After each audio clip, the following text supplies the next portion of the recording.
कटक जिला निगंडी rail station निकटस्थ rail धारणार मुंड गंटी अलगा हो हाथगोड़ बंधा अवस्था जड़े युवक मृतदेह पड़ रही। युवक जनक हेले निगंडी बस्ती अंचल के तिरुपति रेड्डी से एक निकटस्थ पोदार मटर मिस्त्री भाव कार्यरत थे। गतकाली राति खाइबा नहीं घर कंपानी आसुवा बेले सकाळू घर को फेरी नथिले कि फोन रिसीव करनथिले। सकाळू परिवार लोके जानिबाकू पाइथिले कि जड़े युवक ट्रेन लाइन ने हाथगोड़ बंधा होई गंटी मुंड अलगा होई पड़ितबा जानिबाकू पाइथिले। परिवार लोके एहाको हत्या अभियोग आनिथिबा बेले घटनास्थल रे वर्तमान सुधा जीआरपी पुलिस पहुंची तदंत आरंभ करी शव व्यवच्छेद पई एम्बुलेंस साहाय्य कटक बड़ मेडिकल पठाइछि।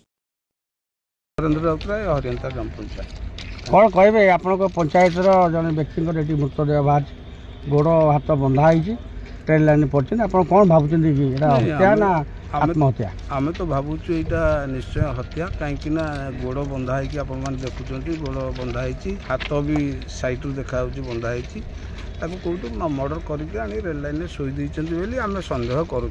घरटा कौटी? घर हूँ बिलतेरुआ बेरा साइड से रोड साइड घर बिलतेरुआ नाटा हूँ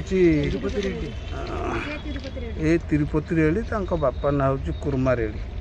से कौन करती सी कौन जॉब करते जो आमर ये पोदार मटर अच्छी ताधीरे कार्य आप कौन चाहते नहीं आर तदंत हवा दरकार जेहेतु गोटे सन्देहजनक ये धीरे ट्रेन लाइन में कटिकी पड़ी हाथ गोड़ बंधा आउ जीआरपी पुलिस अंडर से नहीं एडमिशन कर बाहर करेंगे लोकल पुलिस सहायता ने करेंगे। 14 दीपक मंगराज का रिपोर्ट, न्यायवती टीवी।